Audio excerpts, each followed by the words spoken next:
There are houses that shouldn't exist, places that defy all moral logic, all human understanding. In 1939, in a region of Central Europe whose name has been erased from official maps, stood a bourgeois house with green shutters and a manicured garden, almost an American house, with lace curtains at the windows, a whitewashed wooden porch, and the stars and stripes fluttering languidly above the fireplace. But this house was up against a wall, a gray concrete wall, 4 meters high, topped with barbed wire.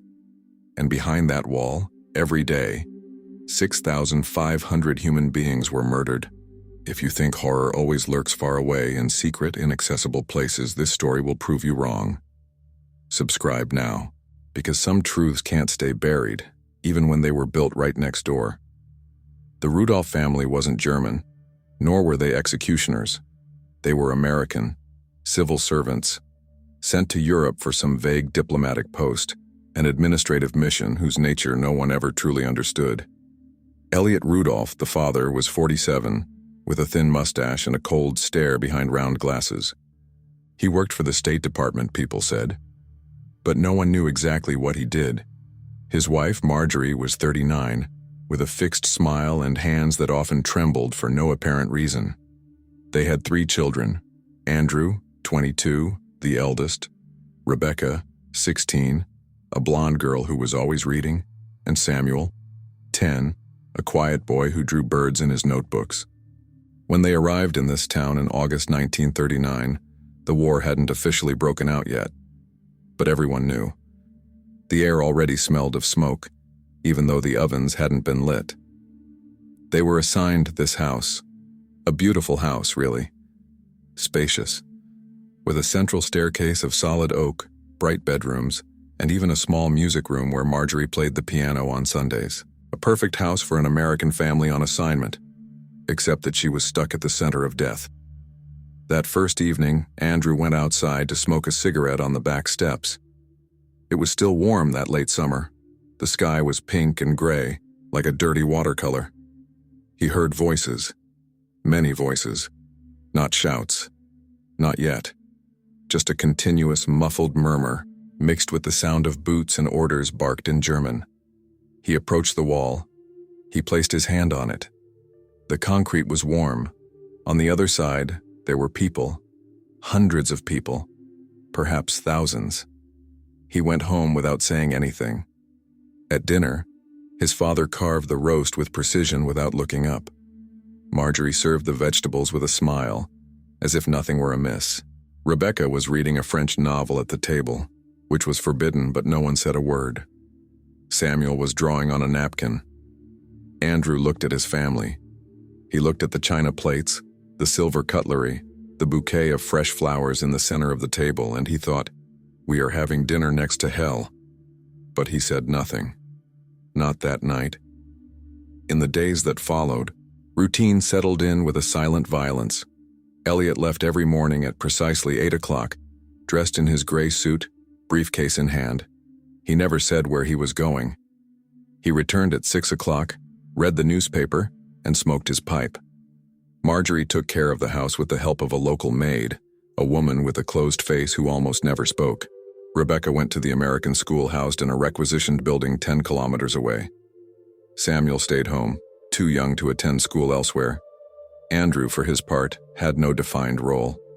He was supposed to help his father, people said. But help with what? No one really said. So he observed. He walked in the garden. He walked along the wall. And he listened. After a week, he understood. It wasn't a labor camp. It wasn't a political prison. It was an extermination center, a place designed solely for killing, quickly, efficiently. The trains arrived at night, sometimes in the morning, entire trains. People got off and were marched to a low red brick building. They never came out again. A few hours later, black smoke rose from the chimneys. Thick, greasy smoke, with a smell no one should ever have to experience. Andrew vomited the first time he smelled it. He was in the garden, watering his mother's rose bushes. The wind shifted. The smell hit him like a punch. He doubled over, hands on his knees, and vomited into the flowers. Marjorie saw him from the kitchen window. She went outside, handed him a glass of water, and said softly, "Don't go out into the garden when the wind is coming from the east." That was all. No explanation, no rebellion. Just a practical instruction, as if she were advising him to avoid drafts. Andrew understood that day that his mother knew, that his father knew, that everyone knew, and that nobody would do anything. At night, he no longer slept. He stayed awake, his eyes open in the dark, listening to the sounds that passed through the wall. Sometimes he heard crying, sometimes prayers in Hebrew, Polish, Yiddish, sometimes nothing, just silence. A silence even more terrible than the cries. One morning he decided to explore the cellar. The house had one, large and damp, which no one really used. He went down with an oil lamp. The walls were rough stone, covered in saltpeter. There were abandoned wine crates, rusty tools, and at the back a metal trapdoor sealed in the floor. He knelt down. He scraped the rust off with a knife. The trapdoor was old, very old, probably dating back to the construction of the house in the 1880s. It opened onto a disused drain pipe, a remnant of the sewer system of that era. Andrew lifted the hatch. A smell of earth and stagnant water rose. He shone his lamp inside. The shaft sloped gently down, then turned north, towards the outside of the wall. His heart started beating so hard that he thought it could be heard from the ground floor. He closed the hatch silently. He went back upstairs. He continued his day as if nothing had happened, but something had just broken inside him, or perhaps something had just been born. Weeks passed. Autumn arrived, then winter. The smoke still rose. The trains still arrived. The Rudolf family continued to live as if they lived in a quiet Connecticut suburb. But Andrew still wasn't asleep. He spent his nights thinking, calculating, imagining. He had noticed something. The guards changed posts 3 times a day, but between 2 and 4 in the morning there was a gap. A time when surveillance of the northern sector was less dense. Not absent, just less dense. And the trapdoor in his cellar opened precisely onto this northern sector. He started going down every night. He cleaned the shaft. He checked that it was passable. He measured the distance, calculated the time it would take to crawl to the exit, 320 meters. About 15 minutes for a healthy adult, maybe 20 for someone frail. And then, one evening in December, he made a decision. He left the hatch open. Just that. He unlocked it, lifted it slightly, and went back up. He didn't know if anyone would find it. He didn't know if anyone would dare borrow it. He didn't even know if it would be of any use. But he did it, and 3 days later he found traces of mud on the cellar floor. Footprints, small, fragile, like those of a woman or a child. Someone had passed by. Andrew Rudolf said nothing. Not that day, not the next. He observed the traces of dried mud on the stone floor, then wiped them away with an old rag. Slowly, meticulously, as if he were cleaning up evidence of a crime he had just committed, or perhaps of an act of resistance he didn't yet dare name. He went back upstairs, his legs trembling, his breath coming in short gasps. In the kitchen, his mother was preparing breakfast, scrambled eggs, toast, and the American coffee his father demanded every morning. The smell was comforting, almost obscene in this context. Marjorie was humming a song, an old Broadway tune she used to sing when Andrew was a child. He looked at her, really looked at her. For the first time in weeks, she had lost weight. Her cheeks had sunken. Her hands, once so skillful at the piano, trembled slightly when she poured the coffee into the cups.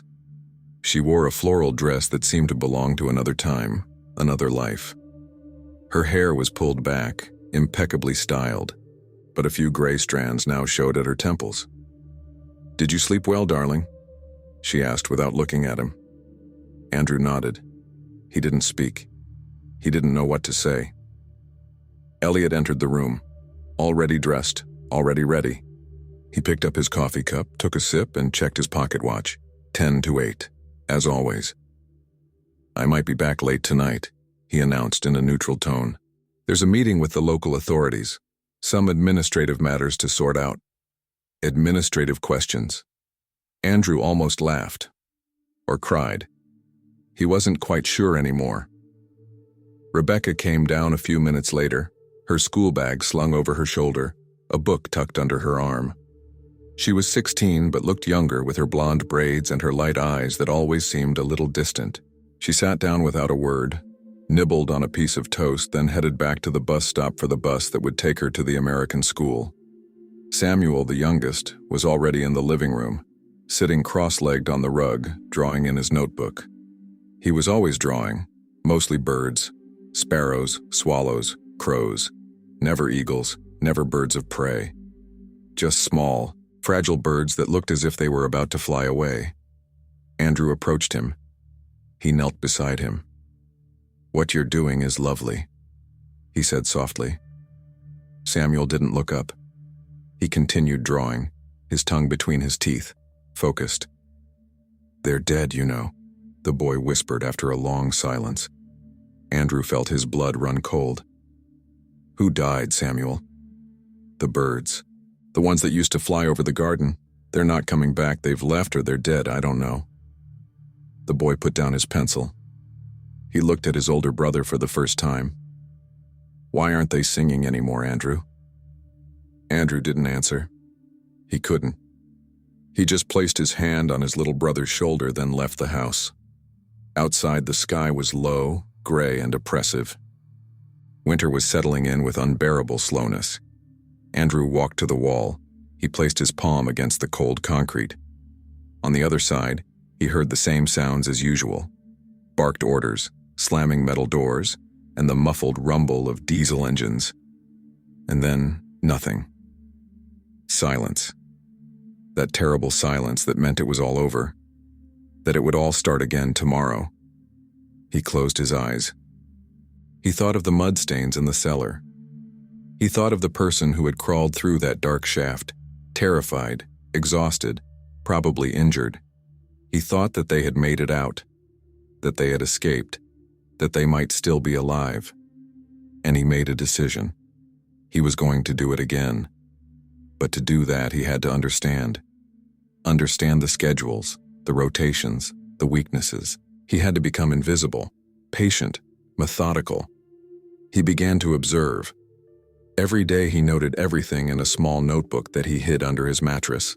The changing of the guards, the times when searchlights swept across the northern sector, the evenings when there was more noise, more movement, the nights when everything was calmer. He noticed something strange. On Tuesdays and Fridays, between 2 and 4 in the morning, there was almost no one near the north wall, as if that area had been temporarily forgotten, as if, in the well-oiled machine of horror, there was a tiny grain of sand, a small, human error. Andrew decided to test his theory. One Tuesday evening, he went down to the cellar at 1:30 in the morning. He opened the trapdoor. He waited. At precisely 2:00, he heard noises, very faint, scraping sounds, jerky breathing, and then a figure emerged from the darkness of the conduit. A man, young, maybe 30, thin as a ghost. His clothes were torn, covered in mud and dried blood. He looked up at Andrew.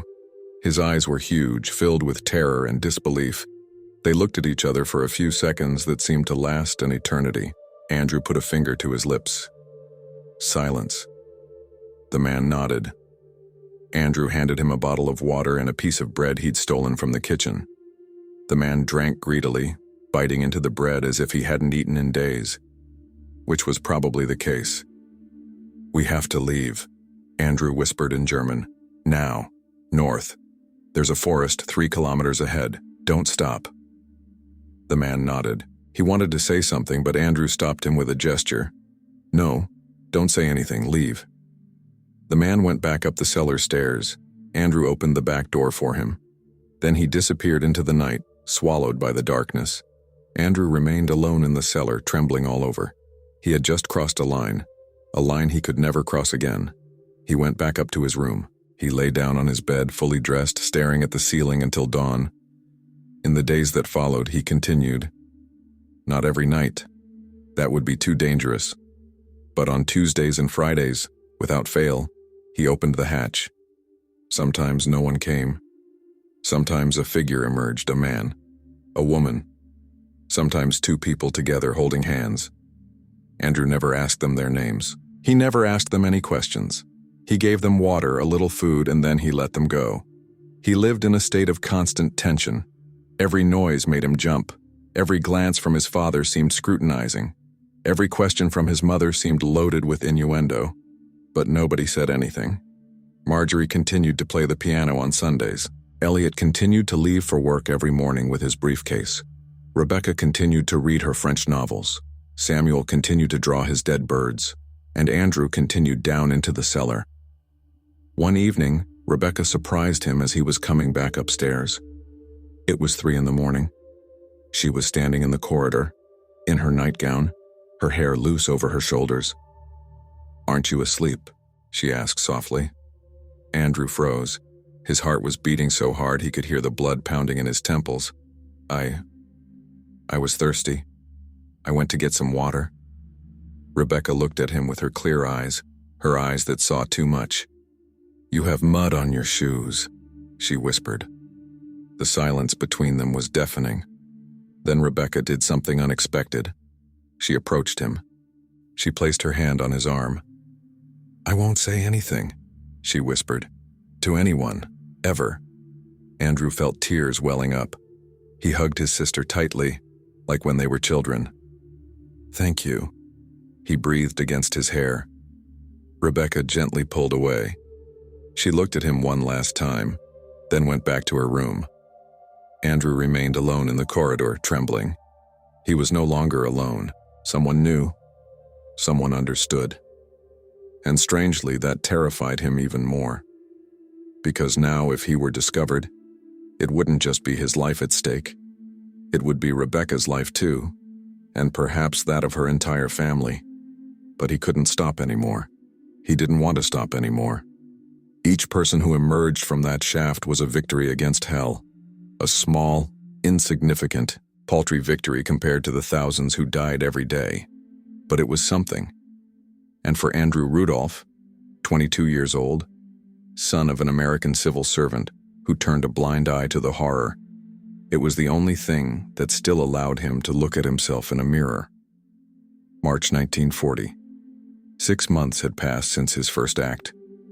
Andrew had helped 19 people escape. 19. He counted them every night before falling asleep, like a prayer or a penance. But he didn't know how many had actually survived. How many had managed to reach the forest, find refuge, and escape the patrols. He knew nothing. He couldn't possibly know anything. And then, one Tuesday evening, everything changed. That night, when the figure emerged from the shaft, it wasn't an adult. It was a child, a little girl of about 8 years old, her clothes in tatters, her face blackened with grime, her eyes huge and empty. She didn't cry. She didn't speak. She just stood there in the cellar, looking at Andrew as if she were looking at a ghost. Andrew knelt before her. He offered her some water. She drank slowly, her small hands trembling so much that she almost dropped the bottle. "Are you alone?" Andrew asked in a whisper. The little girl nodded. "Tess' parents?" She shook her head. Her lips trembled, but no sound came out. Andrew felt something inside him break forever. He couldn't let her go out alone into the night. She wouldn't survive. She was 8 years old. She was alone. She was doomed. So he did what he should never have done. What he had forbidden himself to do. He hid it in the cellar. Hiding a child in a cellar is not an act of bravery. It is an act of madness. Andrew knew it. He knew it even before he closed the trapdoor, even before he went up to get a blanket and a pillow, even before he came back down with a bowl of soup he had stolen from the pot still hot on the kitchen stove. The little girl still hadn't spoken. She sat huddled in a corner against the damp stone wall, her knees drawn up to her chest. Her eyes followed Andrew's every move with a primal, animalistic distrust. She had learned to trust no one. She was probably right. Andrew placed the bowl in front of her. She gazed at it for a long moment before hesitantly reaching out. Then she ate. Slowly at first, then with a ravenous hunger that twisted her stomach. She finished the bowl in a few minutes, drank the water he offered her, then wiped her mouth with her torn sleeve. "What's your name?" Andrew asked in Yiddish. He had learned a few words in recent months, enough to understand the prayers he sometimes heard through the wall. The little girl opened her mouth. No sound came out. She tried again, but her voice seemed stuck somewhere deep in her throat. Andrew understood. She could no longer speak, or she had chosen to no longer speak. Silence had become her only protection. "You don't need to tell me," he whispered. "You're going to stay here tonight. Tomorrow we'll find a solution, I promise you." She looked at him with eyes that no longer believed in promises. Andrew went back upstairs. He locked the cellar door from the inside and slipped the key into his pocket. Downstairs, the house was asleep. Marjorie was snoring softly in the master bedroom. Elliot was out, still in a meeting, as he often was lately. Rebecca was in her room, probably reading by candlelight. Samuel was asleep with his sketchbook clutched to his chest. Andrew lay fully clothed on his bed. He didn't sleep. He stared at the ceiling until dawn, trying to find a solution. He couldn't hold on to it much longer. Someone would eventually come down to the cellar. His mother, perhaps, looking for a bottle of wine or some canned goods.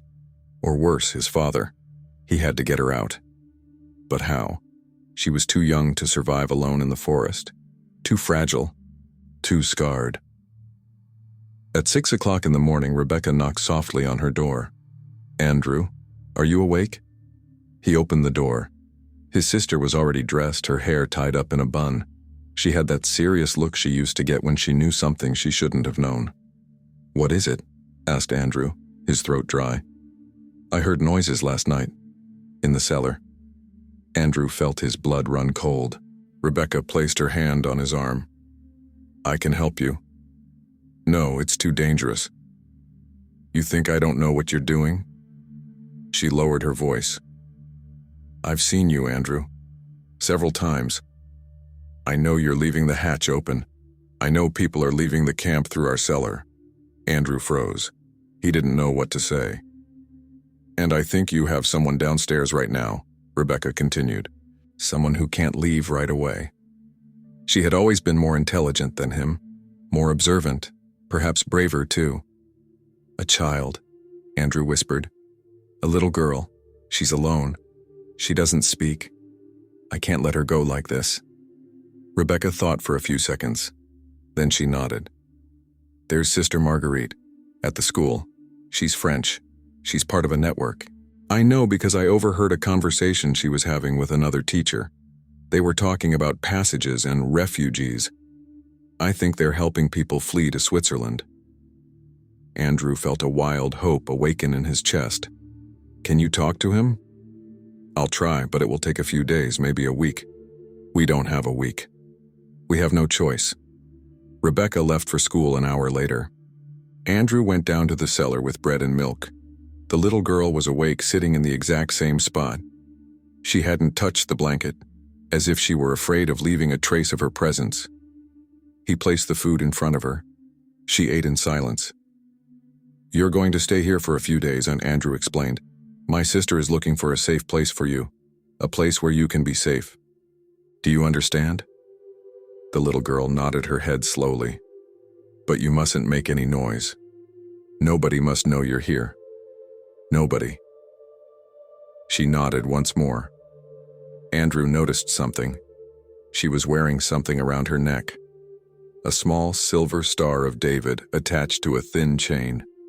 She was clutching it between her fingers like a talisman. The following days were the longest of Andrew's life. He went downstairs 3 times a day, always when no one was looking. He brought food, water, and extra blankets when the nights became too cold. The little girl still didn't speak, but she was beginning to look at him differently, with less fear, perhaps even the beginnings of trust. Rebecca returned every evening with news. Sister Marguerite had agreed to help her, but they had to organize the crossing, find documents, prepare a temporary hiding place. These things took time. How long? Andrew would ask every night. Just a few more days, Rebecca replied. But the days went by and nothing materialized. Then, one morning, Elliot announced something that chilled Andrew's blood. There's an inspection scheduled for next week, he said over breakfast, without looking up from his newspaper.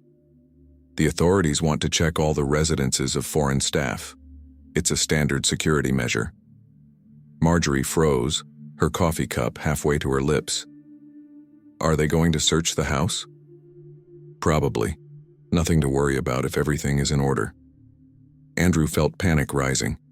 They were going to search the cellar. They were going to find her. They were going to arrest them all. After his father left, he ran to see Rebecca. She has to leave. Now. We don't have any more time. Rebecca was as white as a sheet. I'm going to school. I'm going to see Sister Margaret. I'm going to tell her it's urgent. She ran off. Andrew went down to the cellar. The little girl was sitting against the wall, drawing with a piece of charcoal on a stone. She was drawing birds, just like Samuel. You need to leave soon, Andrew said. Maybe tonight, maybe tomorrow, but very soon. She looked up at him. For the first time, she managed something that resembled a smile. A sad, fragile smile, but a smile nonetheless. Andrew felt his throat tighten. That same evening, Rebecca returned home with news. Sister Marguerite had arranged something. A delivery truck was passing by the American school the following evening. The driver was a member of the resistance. He could hide the little girl under some crates and take her to a convent near the Swiss border. But she has to be at school tomorrow at exactly 8:00 p.m., Rebecca explained. Not a minute later. If she misses the truck, there won't be another chance. How do we get it there without being seen? Rebecca thought about it. I'll borrow Mom's bike. I'll say I forgot a book at school. I'll leave at 7 p.m. I'll be back around 9 p.m. Dad won't notice anything. He's always locked in his office at that time. Andrew nodded. It was risky. Terribly risky. But it was their only chance. The next day seemed endless. Andrew spent his time watching the clock, counting the hours, then the minutes. Marjorie noticed his nervousness. Are you feeling all right, darling? You're so pale. I'm fine, Mom, just tired. She looked at him with that look that mothers have when they know their child is lying, but they choose not to insist. At 6:30 p.m., Andrew went down to the cellar one last time. He brought clean clothes he had stolen from Rebecca's wardrobe, a simple dress, a coat, and shoes. He helped the little girl change. She was so thin that the clothes hung off her like a scarecrow's. He washed her face with a damp cloth, tried to untangle her hair with his fingers. She let him do it without resistance, docile, absent. You'll be leaving in a few minutes, he explained. My sister will come and get you. She'll take you by bike to the school. There, someone will help you. You'll get into a truck and then you'll be safe. The little girl looked at him. She opened her mouth. And for the first time in days, a sound came out. Thanks. Just one word. Spoken in a broken, hoarse, almost inaudible voice. But one word, nonetheless. Andrew felt tears welling up in his eyes. He knelt before her. What's your name? She hesitated. Then she whispered, Esther. Esther, Andrew repeated. It's a pretty name. At precisely 7 o'clock, Rebecca came downstairs. She was wearing her coat, her scarf, her gloves. She took Esther's hand. Come on, we have to go now. Esther looked at Andrew one last time. Then she followed Rebecca up the stairs. Andrew was left alone in the cellar. He heard the back door open, then close. He heard the crunch of gravel under the bicycle wheels. Then nothing. He went back upstairs. He sat down in the living room, his hands trembling, waiting. Elliot left his office at 8:15 p.m. Where is Rebecca? She went to get a book she had forgotten at school, Marjorie replied. She should be back soon. Elliot frowned but said nothing. 8:30 p.m. No sign of Rebecca. 8:45 p.m. Still nothing. Andrew felt his heart beating faster and faster. Something had gone wrong. She should have gone home. 9:10 p.m. The door opened. Rebecca entered, her cheeks red from the cold, her hair disheveled. She met Andrew's gaze and nodded imperceptibly. It was done. Esther had left. The days following Esther's departure were strangely quiet. Too quiet. As if the house were holding its breath, waiting for something to break. The inspection Elliot had promised ultimately didn't happen. An administrative directive had been changed, he explained one evening without going into details. The search would be postponed indefinitely. Andrew should have felt relieved. Instead, he felt drained, haunted. Every night he went down to the cellar, stared at the closed trapdoor, and wondered if Esther had made it to the convent, if she had survived the journey, if she would ever see the sun again except through barbed wire. He would never know. That was the rule. No questions, no news, just silence and hope. But Andrew couldn't stop. He started opening the hatch again on Tuesdays and Fridays. Other figures emerged from the shaft, fewer now, as if something had changed on the other side of the wall, as if the secret network that allowed some prisoners to find this way out had crumbled. March became April. April became May. Spring 1940 arrived with a new violence. The convoys multiplied. So did the smoke. The smell in the garden had become constant, unbearable. Marjorie had stopped opening the windows. She kept all the rooms closed, stifling, as if she could lock the horror out. Samuel had stopped drawing. His notebooks remained empty. He spent his days sitting at the living room window looking at the gray sky, searching for birds that no longer flew. Rebecca had become silent. She would come home from school, go straight up to her room, and only come out again for dinner. She had lost weight. Her eyes had lost their sparkle. One evening, Andrew found her sitting on her bed, an open book on her lap, but she wasn't reading. She was staring at the wall, tears silently streaming down her cheeks. "Rebecca?" She jumped. She quickly wiped away her tears and forced a smile. "I'm fine, it's just fatigue." "Are you thinking about her?" Rebecca nodded. "All the time. I wonder if we made the right choice, if she's really safe, or if we just sent her to another death. We couldn't keep her. I know, but that doesn't make things any easier." Andrew sat down next to her. They remained there in silence, bearing together the weight of what they had done. And then, one Tuesday evening in May, everything collapsed. Andrew had gone down to the cellar as usual at 1:30 in the morning. He had opened the trap door and waited. At 2:15, a figure emerged from the shaft. A man of about 40, his face gaunt, his clothes in tatters. He was shivering with cold and fever. Andrew handed him some water. The man drank eagerly, then collapsed against the wall, exhausted. "We have to leave now," Andrew whispered in German. "North to the forest." The man shook his head weakly. "I can't. I'm too weak. Just let me rest for a few minutes." Andrew hesitated, but he couldn't leave him there, not in that state. 5 minutes, no more. He went back upstairs to get some bread and a blanket. When he came back down, the man had fallen asleep, curled up on the stone floor. Andrew put the blanket over him. He waited. 10 minutes, 15 minutes, and then he heard something that chilled him to the bone. Footsteps, above his head, in the kitchen. His father. Elliot never got up at night. Never. But that night, for some unknown reason, he had gone downstairs. Andrew heard her voice. "Marjorie, are you there?" No response. His mother was asleep. The footsteps drew closer. They were heading towards the cellar door. Andrew panicked. He shook the sleeping man. "Wake up. Wake up now." The man opened his eyes with difficulty. "You need to go down. Into the duct. Now." "I can't." "You have no choice. Go for it." The man crawled towards the trapdoor with unbearable slowness. Andrew helped him down, then closed the trapdoor as quietly as possible. He gathered the blanket and the empty bowl and hid everything behind some wine crates. The door handle turned. Andrew froze, his heart beating so hard he was sure his father would hear him. But the door didn't open. It was locked from the inside. Elliot tried again, then Andrew heard him mutter something and head back towards the stairs. Andrew remained motionless in the dark for what seemed like an eternity. Then he reopened the hatch gently.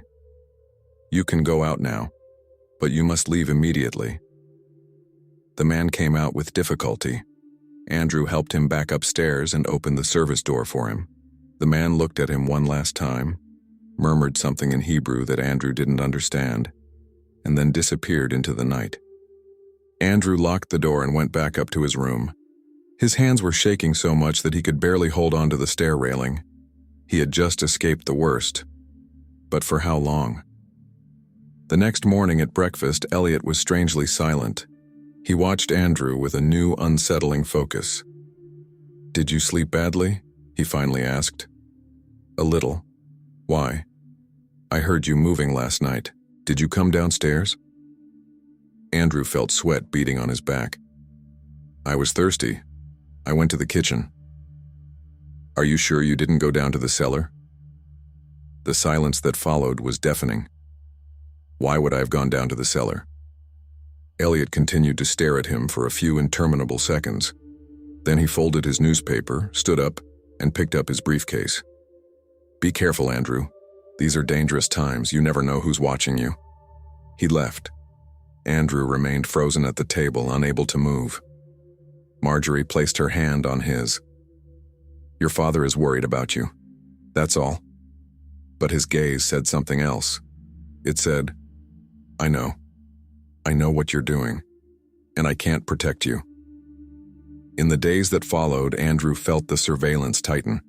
Elliot came home earlier. He asked more questions. He looked at Andrew with growing suspicion. Rebecca warned him one evening. "Dad asked for the cellar key. He says he wants to check the condition of the pipes." Andrew understood.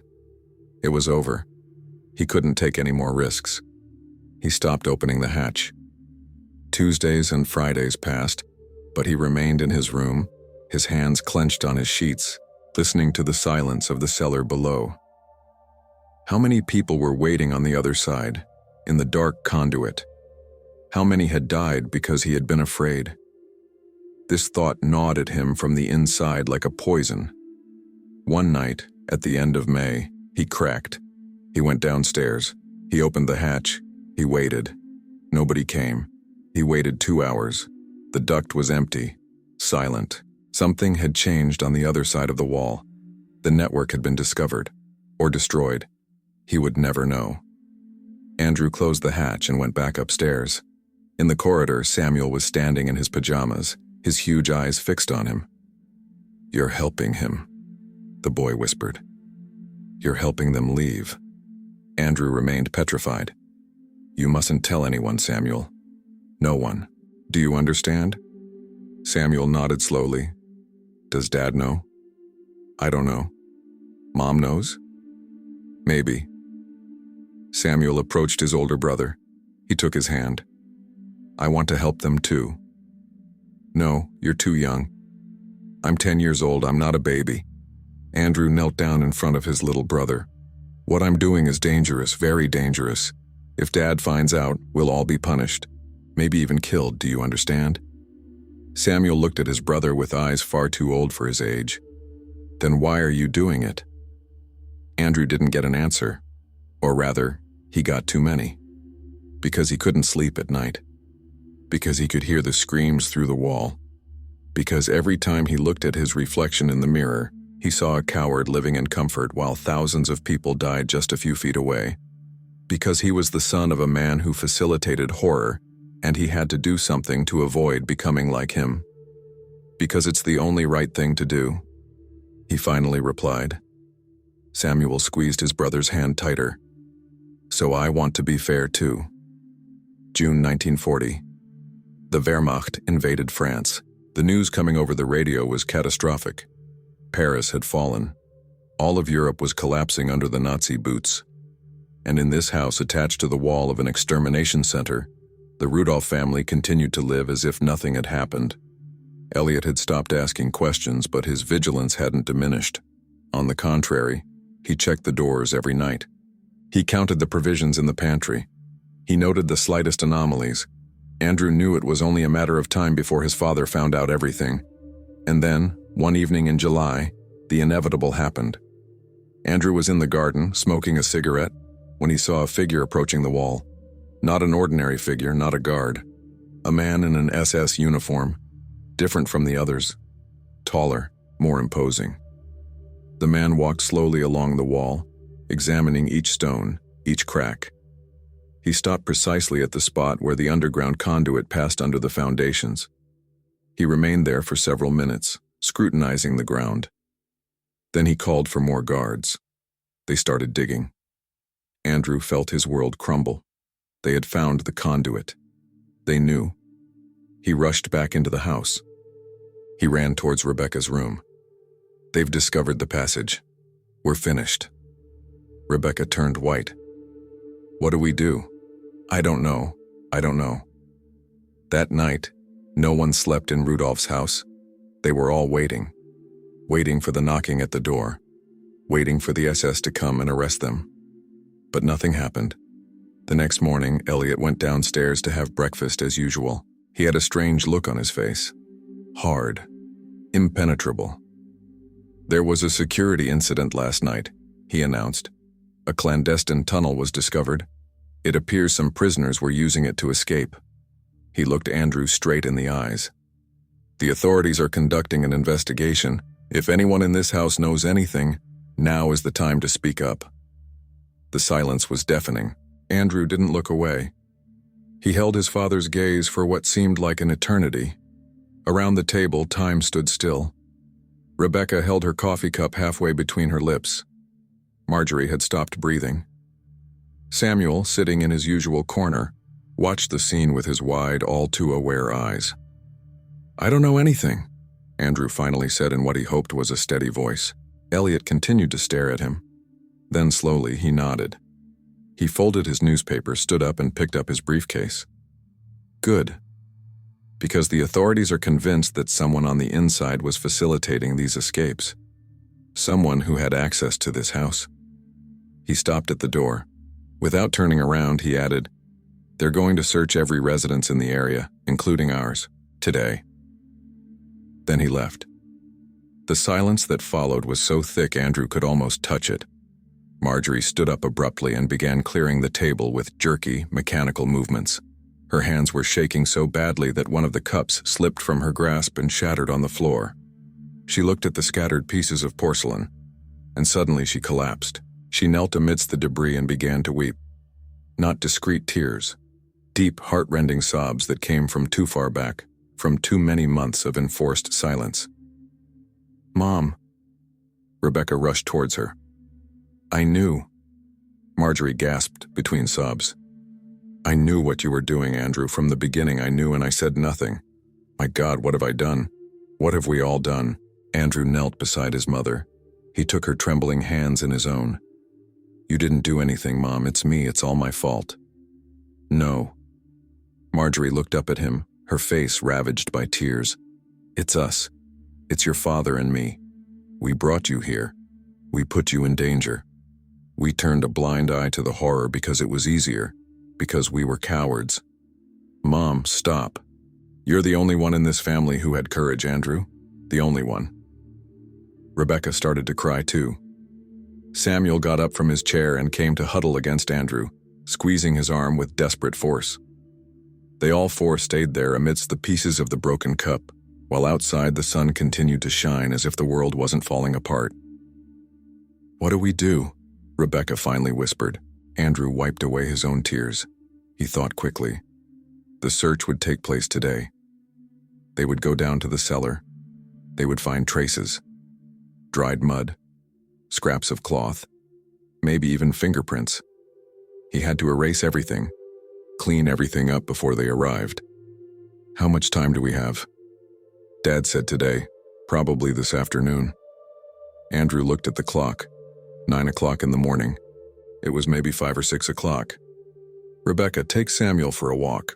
Far away from here, anywhere, but don't come back before 5 p.m. And you? I'm going to clean the cellar. Erase everything."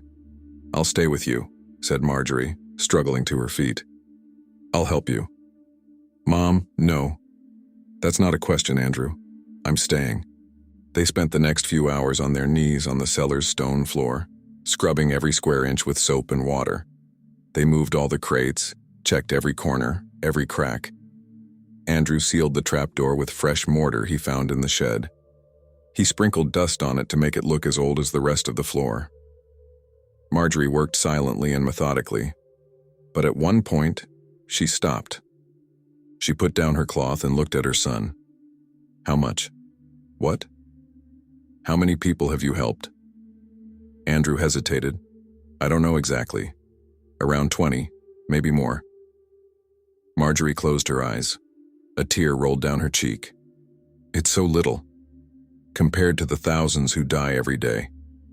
It's so terribly little. That's already more than nothing. Is that enough? Do 20 lives saved redeem our complicity in the murder of thousands of others? Andrew had no answer to that question. Nobody did. Around 2 o'clock in the afternoon, they finished. The cellar was immaculate. No trace, no evidence, at first glance anyway. They came back upstairs exhausted, covered in dust and sweat. Marjorie made tea. They sat in the living room waiting. At 3:30 p.m., there was a knock at the door. 4 men in SS uniforms. One of them was the officer Andrew had seen examining the wall the day before. Tall, blonde, with a chiseled face and icy blue eyes. Security inspection, he announced without preamble. We need to search the premises. Marjorie opened the door wider, a fixed smile on her lips. Of course. Come in, gentlemen. And they entered like a pack of wolves, methodical, ruthless. They searched every room, opened every cupboard, moved every piece of furniture. Andrew and Marjorie watched helplessly as their house was turned upside down. Then the officer asked, "The cellar?" "This way," said Marjorie in a voice she could barely control. They got off. Andrew followed, his heart beating so hard he was certain everyone could hear it. The officer examined the area with surgical precision. He shone his torch on the walls. He scanned the floor. He stopped precisely where the sealed hatch was located. He knelt down. He ran his hand over the fresh mortar. "This trapdoor, where does it lead?" "Nowhere," replied Marjorie. "It's an old pipe. It was sealed off years ago." The officer continued to examine the mortar. "This seal looks recent." Andrew felt panic rising. It was over. He was going to understand everything. But at that moment, a voice rang out from the stairs. "Officer Kruger, we found something upstairs." The officer got up. He glanced down at the ground one last time, then quickly went back up. Andrew and Marjorie looked at each other, not daring to hope. Upstairs, the soldiers had searched Rebecca's room. They had found her diary, hidden under her mattress. One of them was reading it aloud. "I can't take this life anymore. Living next to hell and pretending everything is normal." Dad closes his eyes. Mom cries silently. Only Andrew has the courage to do something. Officer Kruger snatched the newspaper from the soldier's hands. He read several passages, his brows furrowed. Then he looked at Andrew. "What exactly does your brother do?" "I don't know what she's talking about," Andrew replied. "My sister is dramatic. She writes things. She writes that you go down to the cellar every night, that you stay there for hours. She writes that you help lost souls. What does that mean?" Andrew desperately sought an explanation. Anything. But his mind was blank, and then Marjorie said something unexpected. "My son suffers from sleepwalking, ever since we arrived here. Probably stress. He goes down to the cellar in his sleep. He talks to himself. He says strange things. His sister is worried about him, that's all." The officer stared at her for a long time. He didn't believe a word she said, but he had no proof. Just a teenage girl's diary and an unusually clean basement floor. "We will be back," he finally said. "And next time, we will dig. If we find anything, your entire family will be arrested. Is that clear?" "Very clear," replied Marjorie. The SS left. The door closed, and only then did Andrew collapse onto the sofa, trembling all over. "It's over," Marjorie whispered. "You can't do anything anymore. Never again. Do you understand?" Andrew nodded. But deep inside, a voice was screaming. Because outside, behind that wall, thousands of people were still dying. And he was alive, free, safe. And that, perhaps, was the worst of all. August 1940. Summer settled in with a stifling heat that made the air unbreathable. Smoke from the chimneys mingled with the heat haze, creating a permanent gray veil over the house. Andrew no longer went down to the cellar. He had kept his promise. But every night, he lay awake, staring at the ceiling, counting the lives he no longer saved. 23 people. That was his final count. 23 souls rescued from hell over 6 months. And now, nothing. Just silence and guilt. Rebecca had stopped speaking to him. She resented him, he knew it. Not for having stopped, but for having started. For having shown her that it was possible to resist and then forcing her to give it up. Sister Marguerite had been transferred to another school without explanation. The network had been dismantled. Or perhaps it had simply vanished like all hope in this cursed region.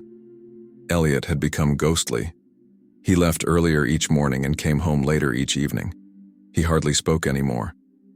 At the rare dinners when the family still gathered, the silence was so thick that you could hear every clink of fork against china, every breath, every heartbeat. Marjorie played the piano sometimes, the same pieces over and over again, sad melodies that echoed in the empty house like prayers without a recipient. Samuel had started drawing again, but no longer birds. Now he drew houses. Always the same one. A house with black windows and a wall that cut it in two. And then, one September morning, everything changed, one last time. Andrew was in the garden, smoking his first cigarette of the day when he heard the sirens. Not the usual camp sirens, something else. Higher pitched, more urgent. Air raid sirens. He looked up. The sky was clear, without a cloud. But in the distance, to the east, he saw black dots. Dozens of black dots that were growing rapidly. Bombers. The door of the house burst open. Elliot ran out, already dressed, already ready. In the cellar. Now. Everyone. For the first time in months, the Rudolf family hurried down to the cellar together. Marjorie held Samuel's hand. Rebecca carried a suitcase packed in advance, as if she had always known this moment would come. They went downstairs. Elliot locked the door behind them. They huddled in a corner, away from the walls, away from the ceiling. The first impact shook the foundations, then a second, a third. The bombardment was massive, precise, devastating. The light bulbs in the ceiling went out. They found themselves in complete darkness, huddled together, listening to the world explode above their heads. Samuel was crying. Marjorie was praying. Rebecca was whispering something that no one understood. And Andrew, in that absolute darkness, felt something give way inside him, an inner dam he had built up over months. He began to laugh, a hysterical, uncontrollable laugh. "Andrew, stop!" Rebecca shook him, but he couldn't stop. "Can't you see? They're bombing the camp. They're finally destroying it. All this time we've been waiting for someone to do something, and now they're doing it." "They're bombing us too," Elliot shouted. "We're right next door." "So what? At least we die trying to destroy this place. That's better than living and letting it continue to operate." A particularly violent explosion shook the house. Pieces of plaster fell from the ceiling. A terrible cracking sound was heard. The cellar walls trembled. "The house is going to collapse!" Marjorie screamed. Elliot tried to open the cellar door. It was blocked, jagged by debris. "We're trapped," he observed in a strangely calm voice. Andrew got up in the dark. He knew this cellar better than anyone. He groped his way towards the spot where the sealed trapdoor was located. "Andrew, what are you doing?" Rebecca asked. He didn't answer. He knelt down, searched for the fresh mortar he had laid 2 months earlier. His fingers found it. He began to scrape, to tear, to break. "Andrew, that's our only way out. The conduit. It leads outside."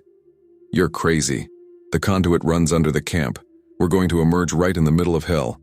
Either we stay here and die crushed." Another explosion. This time, part of the cellar wall collapsed. Dust filled the space, suffocating, choking. Elliot understood. He rushed to Andrew and helped break the mortar. Together, they tore off the last pieces. The hatch opened. "Everyone in the duct! Now!" Marjorie pushed Samuel ahead of her. The boy hesitated, terrified by the darkness of the tunnel. "Go ahead, darling, I'm right behind you." Samuel slid down the shaft. Rebecca followed him. Then Marjorie. Elliot turned to Andrew. "You go first, you know the way. And you? I'll be bringing up the rear. Go ahead." Andrew dove into the shaft. The darkness was total, oppressive. He crawled blindly, guided only by his memory. Behind him, he could hear the ragged breathing of his family. The conduit seemed endless. Longer than he remembered. Narrower, too. He could feel the walls closing in around him. Panic was starting to rise when suddenly his hand encountered something. A body. Andrew froze. He reached out into the darkness, touched clothes, a cold arm. "There's someone here," he whispered. "Dead?" Elliot asked from behind him. Andrew checked for a pulse. Nothing. "Yes." "Push it to the side. Continue." Andrew had to fight his nausea to move the corpse. It was a woman, or what was left of a woman. She must have died there, trapped, waiting for an exit that never came. How many others had died in that conduit? How many had he sent to their deaths, believing he was saving them? He continued to crawl. 1 meter, 2 meters, 10 meters. And then he saw the light. A faint glimmer, but real. "I found the exit." He accelerated, ignoring the pain in his knees and elbows. The light was growing. He reached the opening of the duct and pulled himself out. And he froze. He wasn't in the forest. He wasn't safe. He was inside the camp. The conduit did not lead north as he had thought. It led east, directly into the grounds of the extermination center. Around him, there was chaos. Buildings were ablaze. Bodies were scattered. Survivors were running in all directions, some towards the destroyed gates, others towards nowhere. Rebecca left behind him. She looked around, horrified. "My God." Samuel left, then Marjorie, then Elliot. There they all were, the 5 of them, standing in the middle of the hell they had lived through for a year without ever really seeing it. "Run!" Elliot shouted. "To the doors! The doors are open!" They ran, through the smoke, through the flames, through the bodies. Samuel was crying. Marjorie was praying. Rebecca held her little brother's hand so tightly it hurt. And Andrew ran, tears streaming down his face, realizing the horrible truth. All those people he had helped, all those souls he thought he had saved, he had sent them straight to the camp. The conduit did not lead to freedom. It led to the heart of horror. They reached the gates, dead guards, torn down barbed wire. They crossed the threshold and continued running towards the forest. They ran for hours, until their lungs burned, until their legs refused to carry them any further. And then they collapsed, somewhere in the woods, panting, covered in sweat and ashes. Andrew started vomiting, again and again, until there was nothing left in his stomach. "I killed them," he gasped. "I killed them all. I thought I was saving them, but I sent them straight to the gas chambers." Elliot approached him. For the first time in months, he placed his hand on his son's shoulder. "No." "What do you mean, no?" "The conduit led into the camp. The conduit had 2 exits, one to the north, one to the east. Those who took the left fork at the first junction exited into the camp. Those who took the right fork exited into the forest." Andrew looked at him incredulously. "How do you know that?" Elliot looked away. "Because I was working with the resistance fighters inside the camp. My job wasn't to facilitate the extermination. It was to document, to gather evidence, to maintain contact with those who were organizing escapes from within." The silence that followed was absolute. "You...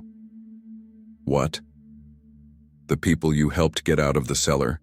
They knew which way to go. They were given instructions beforehand. You thought it was by chance that they found that trapdoor precisely on Tuesdays and Fridays? It was organized, coordinated." Andrew couldn't breathe. "So, They survived? The ones I helped? Most, yes, not all. But most. Rebecca burst into tears. Marjorie held Samuel close, tears silently streaming down her face. "Why didn't you tell me anything?"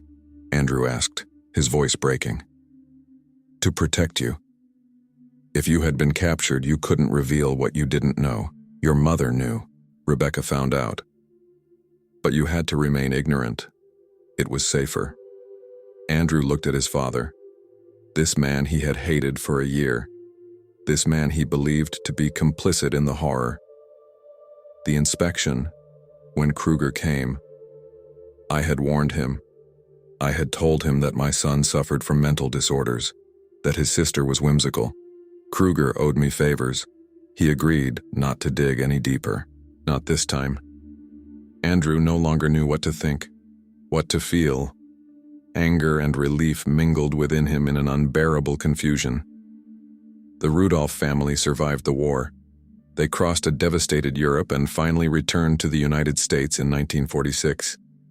They never spoke of that year, never mentioned that house.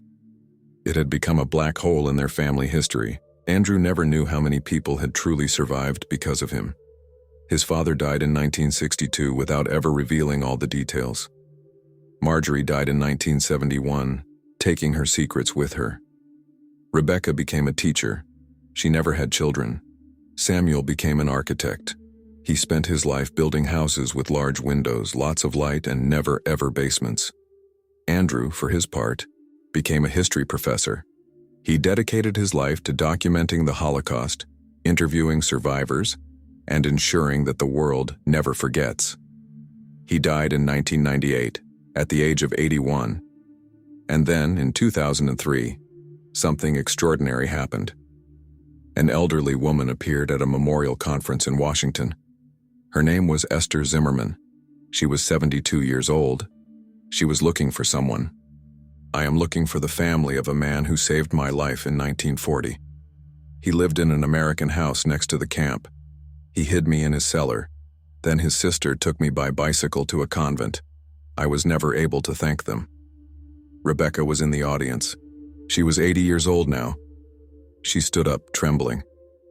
"Esther?" The two women looked at each other across the room. Then Esther ran towards her. They embraced, crying. And that's how the world discovered the story of Andrew Rudolf. Because Esther wasn't alone. Over the following years, 19 other survivors came forward. 19 people who remembered a young American who had opened a hatch for them in the dark, given them water and bread, and shown them the way to freedom. 19 lives, multiplied by children, grandchildren, great-grandchildren. Hundreds of people who existed because a 22-year-old man had decided he could not live next to hell without doing anything. Samuel died in 2009. Before his death, he had a memorial built. A small stone structure with the names of the 19 survivors and a plaque that simply reads, "He did not look away." Today, if you look carefully in the archives, you'll find the Rudolf house in old photographs, a house with green shutters attached to a gray concrete wall, a house that shouldn't exist, but did. And in that house, a young man learned that courage isn't the absence of fear. It's choosing to do what's right even when you're terrified, even when it seems pointless, even when you'll never know if it made any difference. Because sometimes, saving a single life means saving the whole world. And you? What would you have done if you had lived in that house? If you had heard the screams through the wall? If you had discovered that trapdoor in your cellar? It's easy to say we would have been brave when we're sitting comfortably watching a screen. But history reminds us that most people chose silence. Most looked away. Andrew Rudolf was not a hero. He was just someone who decided that living in moral comfort was not living. Subscribe to discover more stories the world has tried to erase. Because remembering isn't just about honoring the dead. It's also a warning to the living.